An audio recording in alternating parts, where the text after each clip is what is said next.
Here we have Congressman Royce. Yeah. Good to see you, Greg.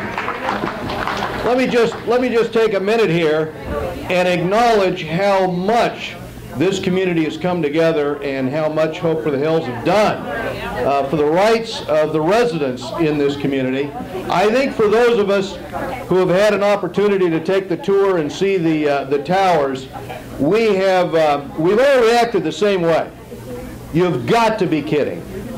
And I just want to thank Assemblyman Kurt Hagman for getting the members from the California Public Utilities Commission out here to see what you've been talking about, what you're working toward, which is to get some kind of justice and solution to this.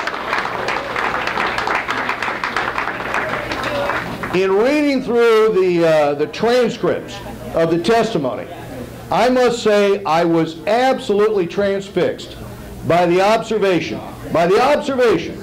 that because they didn't want to put these so-called unsightly towers, and that's the words of the commissioners, they didn't want to put those in the state park because there might be more people going to the state park, several thousand more people, than lived in Chino Hills. Who do they think go to the state park? It's the people in Chino Hills that gave them the state park. And here's the mystery. You go to the state park maybe once or twice a year. You go in your backyard. Your kids are in your backyard every day. Every day.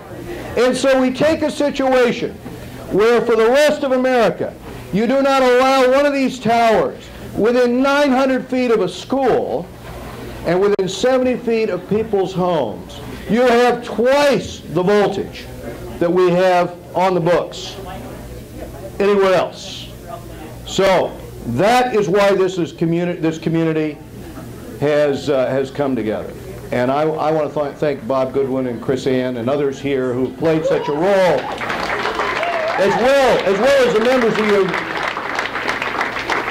as well as Ed and the members of your city council that have done so much to try to fight this. But I have to tell you that part of the solution is your own trek back there to Sacramento last week and up before the PUC to protest this and to get a hearing. And now at last we have a judge that has taken a second look. Now in the meantime, as you know, I'm holding a hearing in Washington, D.C. on this issue, just as Assemblyman Hagman is trying to get a hearing in Sacramento. We are going to do everything in our power to get this reversed. And the last observation I would just make to you is not to give up hope in this fight. And I think it's very encouraging that everybody's come together today. I hope we remember afterwards when we're bidding on these bottles that all the proceeds go to this fight.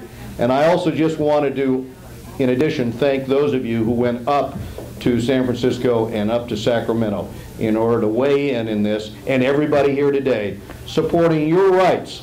The focus of our hearing in D.C. is going to be the issue of a taking of private property. Because when you think about it, when the Federal Housing Administration tells you that you cannot get a loan, you can't get an FHA loan if you're under the fall lines of this tower, when you realize that the home values are going to decline if we don't do something to rectify this, that is a taking of your property here in Chino Hills. It affects the entire community. The entire community needs to come together to get this rectified. You're doing that now. Thank you all very much, and thank you for inviting me to the roundtable.